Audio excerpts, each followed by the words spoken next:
마가복음 14장 32절에서 42절 말씀입니다. 한 절씩 교독하겠습니다. 그들이 겟세마네라 하는 곳에 이르매 예수께서 제자들에게 이르시되 내가 기도할 동안에 너희는 여기 앉아 있으라 하시고 베드로와 야고보와 요한을 데리고 가실새 심히 놀라시며 슬퍼하사 말씀하시되 내 마음이 심히 고민하여 죽게 되었으니 너희는 여기 머물러 깨어 있으라 하시고 조금 나아가사 땅에 엎드려 될 수 있는 대로 이때가 자기에게서 지나가기를 구하여 이르시되 아빠 아버지여 아버지께는 모든 것이 가능하오니 이 잔을 내게서 옮기시옵소서. 그러나 나의 원대로 마시옵고 아버지의 원대로 하옵소서 하시고 돌아오사 제자들이 자는 것을 보시고 베드로에게 말씀하시되 시몬아 자느냐 네가 한 시간도 깨어 있을 수 없더냐. 시험에 들지 않게 깨어 있어 기도하라. 마음에는 원이로되 육신이 약하도다 하시고 다시 나아가 동일한 말씀으로 기도하시고 다시 오사 보신즉 그들이 자니 이는 그들의 눈이 심히 피곤함이라. 그들이 예수께 무엇으로 대답할 줄을 알지 못하더라. 세 번째 오사 그들에게 이르시되 이제는 자고 쉬라. 그만 되었다. 때가 왔도다. 보라 인자가 죄인의 손에 팔리느니라. 함께 읽겠습니다. 일어나라 함께 가자. 보라 나를 파는 자가 가까이 왔느니라. 아멘. 오늘부터 사순절의 마지막 6번째 주간 고난주간이 토요일까지 이어집니다. 예수님이 6월절 절기를 지키려고 예루살렘으로 오셨습니다. 추종자들의 기대는 극에 달했고 예수님이 나귀 새끼를 타고 예루살렘으로 들어오실 때 많은 사람들은 왕에게 바치는 종려나무 간지를 흔들고 던지며 호산나 다윗의 자손이여 우리를 구원하소서 하며 외쳤습니다. 그래서 어제 그 주일을 바로 우리는 종려주일이라고 부르는데요. 오늘부터 한 주간 예수님의 사역과 그분의 궁극적인 부르심에 있어서 가장 중요한 한 주간이 될 것입니다. 특별히 오늘 저녁부터 고난주간 특별 집회가 금요일까지 진행이 되는데요. 지난주 그리고 어제 받으신 핸드북에 보시면 각 강사들의 그 본문 그리고 설교 노트들 뿐만 아니라 매일매일마다 하나님의 편지, 하나님의 마음으로 우리에게 예수님의 그 하루하루의 행적들을 담아놓은 이야기들을 담아두었습니다. 핸드북을 활용하셔서 매일매일 있는 예수님의 그 행적들과 또 그 일하심들을 묵상하고 또 누리시면 좋을 것 같습니다. 오늘 본문 예수님은 제자들을 데리고 감람산에 있는 겟세마네 동산이라는 곳에 오르셨습니다. 32절에 보면 제자들에게 이르시되 내가 기도할 동안에 너희는 여기 앉아 있으라 하시고 지금 예수님은 기도하셔야 했습니다. 임박한 자기 운명을 앞두고 기도하셔야 했습니다. 예수님은 당대 성경을 기록하고 필사하던 신학자라고 부를 수 있는 서기관들을 공개적으로 비판했고 종교 지도자이며 성전에서 집례들을 감당했던 제사장들을 비판하셨습니다. 성전이 무너질 것이라고 말씀하셨고 마지막 때 일어날 징조들에 대해서도 말씀하셨습니다. 이 모든 이야기들이 종교 지도자들이 듣기에 불편한 이야기들이었습니다. 결국 그 대제사장들과 이 서기관들은 예수를 잡아 죽일 방법들을 꾸미고 있었고 그 마지막 퍼즐이었던 12제자 중에 하나였던 가룟 유다가 그들에게 예수를 넘겨주기로 약속하며 이 이야기는 점점 절정으로 치닫고 있습니다. 예수님은 이제 마지막을 준비하고 계십니다. 오늘 본문 이전에 보면 제자들과 마지막 유월절 식사를 나누시고요. 제자들에게 너희들이 나를 버릴 것이다 라고 예고하십니다. 그때 베드로는 예수님 함께 죽는 한이 있더라도 내가 당신을 부인하는 일은 없을 것입니다 라고 큰 소리를 치지만 우리는 이 일의 결국을 잘 알고 있습니다. 예수님은 이렇게 마음이 번잡하고 또 이 혼란스러운 상황 속에서 한 제자는 자기를 배반할 상황이고요. 또 한 제자는 예수님이 말한 것에 자기 절대 그렇게 하지 않겠다고 이야기하고 있지만 그 미래를 이미 알고 계신 예수님께서는 기도하지 않을 수 없었습니다. 그래서 제자들과 함께 겟세마네 동산으로 가십니다. 그리고 베드로와 야고보와 요한을 데리고 33절에 보면 베드로와 야고보와 요한을 따로 데리고 조금 더 기도할 만한 곳으로 옮기신 것 같습니다. 거기에서 33절 하반절에 보면 심히 놀라시며 슬퍼하사라고 했습니다. 종교개혁자 루터는 이 본문을 독일어로 번역하면서 예수님이 전율을 느끼고 겁을 먹었다라고 해석하기도 했습니다. 매우 노골적이고 직접적인 감정의 번역이었던 것이죠. 이어지는 34절에 보면 예수님은 제자들에게 자기 심정을 이어서 이렇게 토로하십니다. 내 마음이 심히 고민하여 죽게 되었다. 내 마음이 심히 고민하여 죽게 되었다. 너희는 여기 깨어 머물러 있으라. 예수님은 하나님이십니다. 하나님과 신성을 공유하시는 제2위신 성자 하나님이십니다. 그러나 이 땅에 오셨을 때 예수님은 철저히 인간의 모습이셨습니다. 하나님으로 가지신 모든 권한과 능력과 그 신성들을 제한하시고 이 땅에 우리와 같이 함께 아파하시고 고통받으시고 눈물을 흘리시며 걸어가셨던 하나님이셨습니다. 이 예수님은 여기에서 그 인간적인 모습의 절정들을 보여주고 계십니다. 어떤 사람들은 이런 모습들을 보며 예수님은 하나님이신데 왜 이렇게 하셔야 됐을까라고 생각하지만 우리는 압니다. 예수님이 우리가 느낄 수 있는 두려움과 염려와 모든 종류의 고통과 거절과 그 상처와 아픔들을 이미 그 십자가를 준비하시며 경험하셨습니다. 우리가 기도할 때 내가 너를 안다, 내가 너를 잘 안다, 너의 아픔을 내가 안다라고 말씀하시는 그 주님의 말씀은 그냥 저 멀리 어딘가에서 내가 너를 이해해 보도록 노력할게 라고 하시는 말씀이 아닙니다. 하나님의 아들이시지만 십자가의 죽음을 통해서 인류를 구원하셔야 하는 이 놀라운 사명 앞에 하나님으로서 그 부르심을 받은 그 은혜를, 그 능력을 가지신 분이시지만 철저히 우리와 같은 모습으로 그 두려움 앞에 그 죽음을 걸어가셨던 분이셨습니다. 그분이 당하신 죽음은 진짜 죽음이었고 진짜 생명의 종말이었고 영원한 이 땅의 어두움이 되었던 것이었습니다. 이처럼 인간적인 모습의 예수님이셨지만 또한 예수님은 그 누구보다 이 죽음이 무엇인가를 잘 아는 분이셨습니다. 우리는 이 땅에서 모두가 죽음을 경험할 수밖에 없습니다. 그러나 우리는 죽음보다 두려운 것들이 참 많은 사람들입니다. 그러나 예수님에게는 하나님 아버지와 관계가 단절되는 이 죽음의 본질, 이것에 대해 가장 깊이 잘 아시는 분이셨습니다. 이제 아버지로부터 버림을 당하실 것을 아셨던 예수님은 그 저주를 한 몸에 받아내실 그 마음속의 두려움과 아픔, 염려들이 얼마나 컸겠습니까? 할 수만 있으면 피하고 싶습니다 라고 기도하고 있습니다.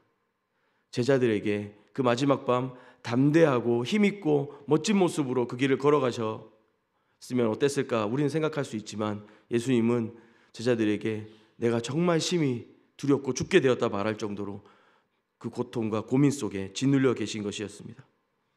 심히 고민하여 죽게 되었다라고 하실 정도였습니다.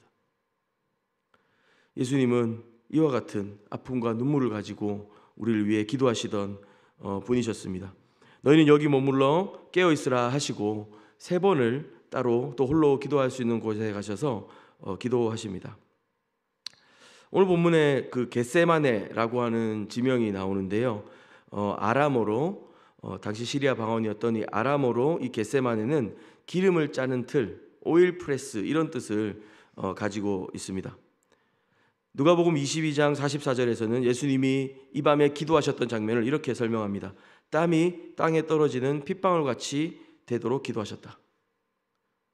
이 겟세마네 이 기름을 쥐어 짜내는 틀이라고 하는 이 뜻을 가진 이 겟세마네에서 예수님은 그 뜻 그대로 자신을 쥐어 짜내고 자신의 마음뿐만 아니라 땀이 핏방울이 되도록 전심을 다하여 사력을 다하여 기도하신 것이었습니다.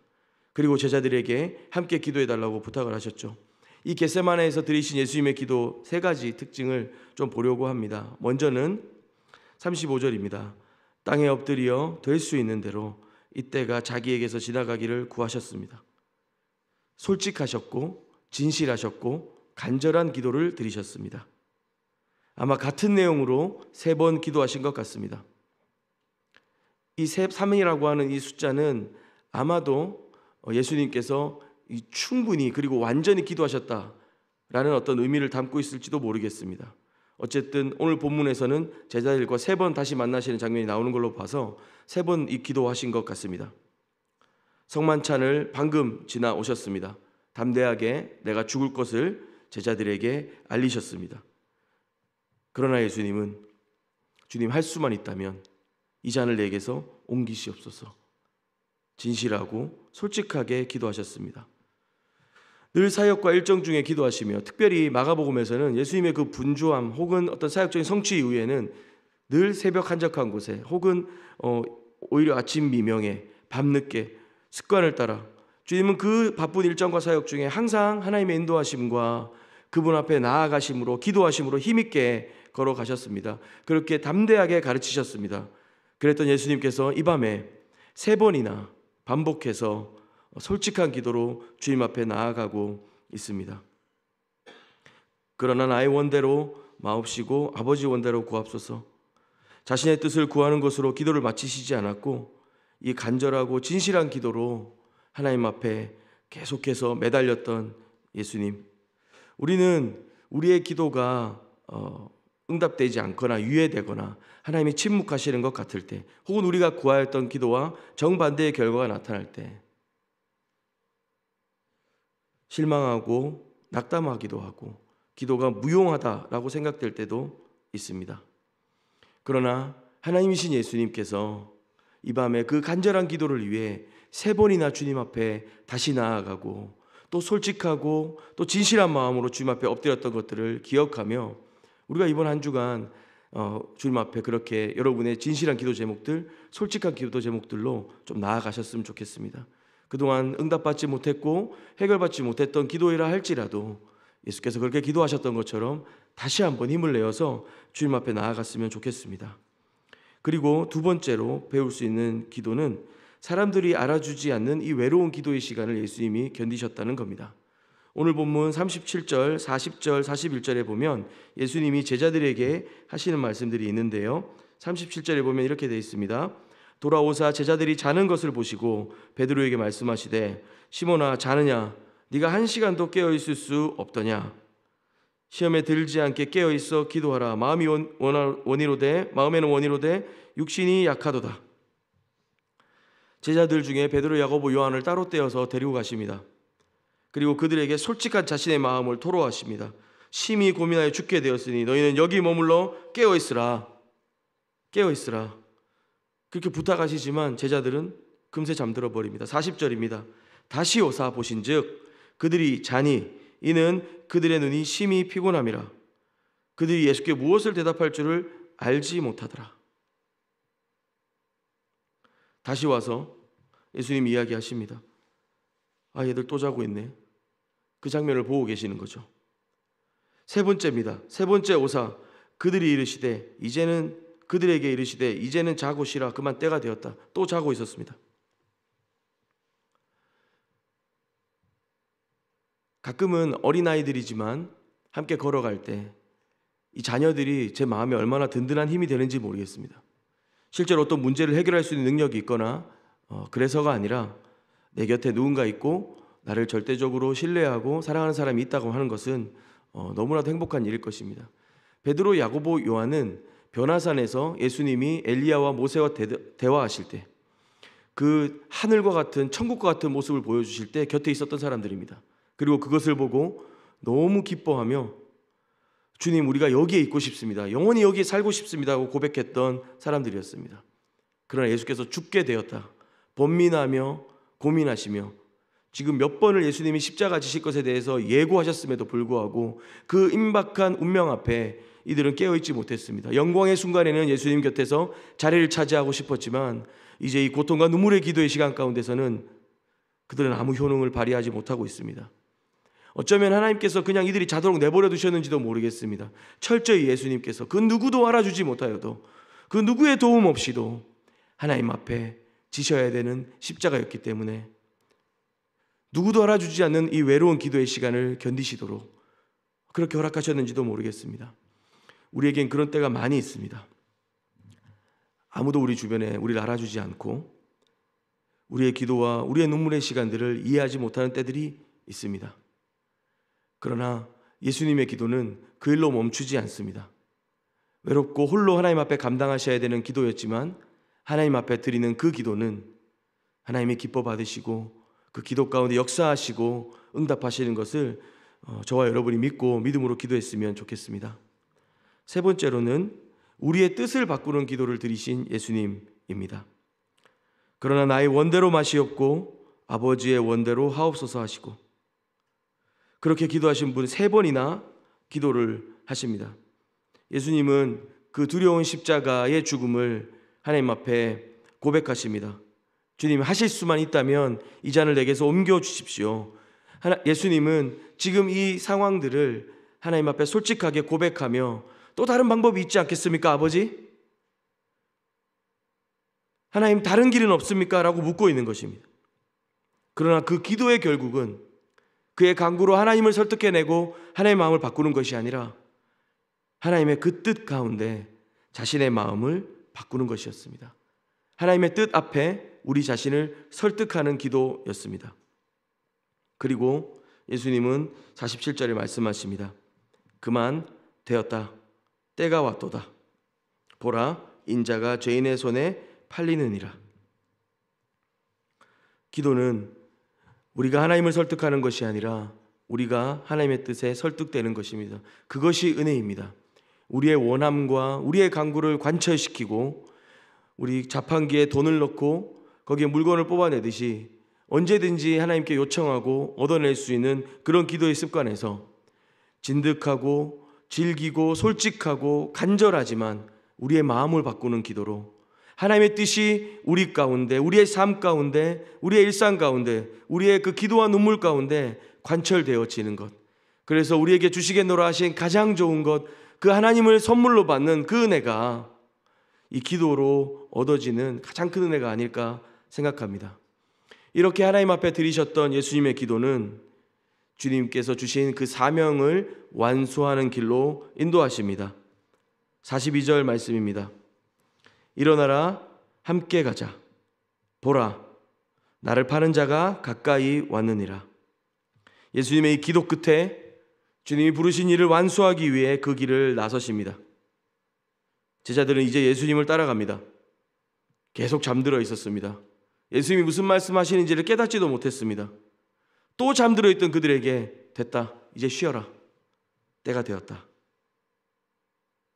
잠들고 또 헷갈리고 오해하고 낙담하고 실패하고 우리의 모습과 같습니다.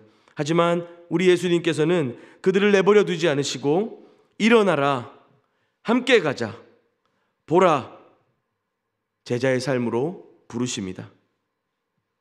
이 고난주간이 우리에게 주는 영적 유익 중 하나는 예수님의 이 마지막 한 주간 가장 비장하고 그리고 이 진중하며 이 엄숙한 십자가였던 고난 앞에 예수님의 그 고민들, 그분의 행적들, 기도들, 이것을 좀 생각하며 평상시 놓치고 분주하게 하나님 앞에 토로하고 매달리기만 했던 우리의 기도들을 다시 한번 좀 돌아보며 또 우리의 신앙, 부름받은 우리의 삶의 현장 가운데 그리스도께서 어떤 은혜로 함께 하시는가를 좀 생각해보고 다시 우리의 마음을 또 우리의 삶을 정돈해보는 은혜가 있습니다. 잠잠히 우리가 우리의 삶을 살피고 십자가 앞에 우리의 감추어진 내면과 숨겨진 죄에 물든 우리의 마음들을 드러내어서 하나님 앞에 회복하고 새로워졌으면 좋겠습니다. 그런 우리를 예수님은 깨우시고 내 곁에 함께 가자 하시고 그분이 하신 일들을 보도록 그 제자의 삶으로 우리를 부르시고 인도하신다고 하는 것을 기억하며 이번 한 주간 우리가 그렇게 주님 곁에 함께 동행하고 걷는 그 십자가의 은혜와 사랑을 묵상하는 저와 여러분이 되었으면 좋겠습니다. 우리 함께 기도하겠습니다. 사랑하는 주님, 주님 우리를 위하여 십자가를 지실 때 얼마나 두렵고 염려가 깊으셨는지 오늘 말씀을 통해서 봅니다. 그러나 하나님 아버지의 그 마음과 뜻에 설득되시고 다시 그 마음을 다잡으시며 끝까지 그 길을 걸으시고 완수하셨던 예수님, 당신의 놀라우신 사랑과 은혜를 기억합니다. 그 깊은 순종과 헌신을 기억합니다. 그로 말미암아 우리가 얻은 이 놀라운 영광과 하나님 자녀된 권세와 이 축복과 특권들을 하나님 감사하고 기뻐하며 그렇게 매일매일 살아가는 우리가 될 수 있도록 주님 인도하여 주시옵소서. 마지막 사순절을 보내며 이 고난주간 매일매일을 예수님 십자가를 묵상하고 그 사랑과 그 눈물의 의미들을 배우는 우리가 될 수 있도록 성령님 가르쳐 주시고 인도하여 주시옵소서. 주님 사랑합니다. 예수님의 이름으로 기도합니다. 아멘. 우리 두 가지 기도 제목으로 기도할 텐데요. 먼저는 예수님의 십자가의 기도를 좀 배웠으면 좋겠습니다. 간절하고 솔직했던 기도, 누가 알아주지 않는 외로운 시간이지만 하나님 앞에 드렸던 그 기도, 우리의 뜻을 바꾸고 하나님의 마음으로 우리의 삶을 설득해내는 그런 기도, 그런 기도의 삶으로 우리를 인도하여 주시옵소서라고 기도했으면 좋겠고요. 두 번째로 기도하실 때는 이번 한 주간 매일 저녁마다 있는 고난주간 집회, 또 뿐만 아니라 이 고난주간의 매일매일을 통하여 예수님 십자가 사랑과 은혜를 더 깊이 묵상하는 저와 여러분이 될 수 있도록 함께 주님 앞에 은혜를 구하며 간구하고 이후에 또 계속 개인 기도로 나아가도록 하겠습니다. 함께 기도하시겠습니다.